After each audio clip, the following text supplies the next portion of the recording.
जाएंगे। आज हम देखेंगे पर्वत, पहाड़ और पठार में क्या अंतर है, इसको हम आपको समझाने की कोशिश करेंगे। चलिए। पर्वत तो ज़मीन का वो शीर्ष भाग जिसका आधार क्या होता है, चौड़ा होता है। मतलब ये जो बेस होती है चौड़ा होता है और जो शीर्ष होता है वो बहुत ही नुकीली होती है। यानी कि ज़मीन का वो भाग जिसका आधार चौड़ा हो और शीर्ष जो हो वो सकड़ी हो। तो ऐसे बने हुए आकृति के ज़मीन को क्या कहते हैं हम, पर्वत कहते हैं, यानी कि माउंटेन कहा जाता है।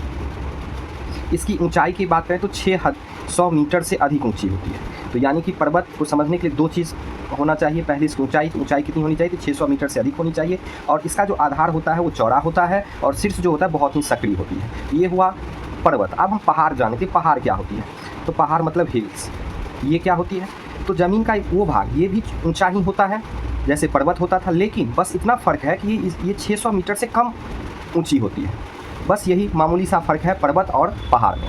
अब हम बात करते हैं पठार की। पठार क्या होता है, ज़मीन का वो हिस्सा जो अपने आसपास के हिस्सों से ऊंचा होता है। यानी कि ज़मीन का वो हिस्सा जो अपने आसपास के हिस्सों से ऊंचा होता है और जो कुछ इस तरह की आकृति बनाते हैं, और जो शीर्ष जो होता है वो पूरी तरीके से चौड़े होते हैं, ऊपर फ्लैट होता है कहने का मतलब। और इसकी ऊंचाई के बारे में कोई खास जानकारी नहीं दी जाती है।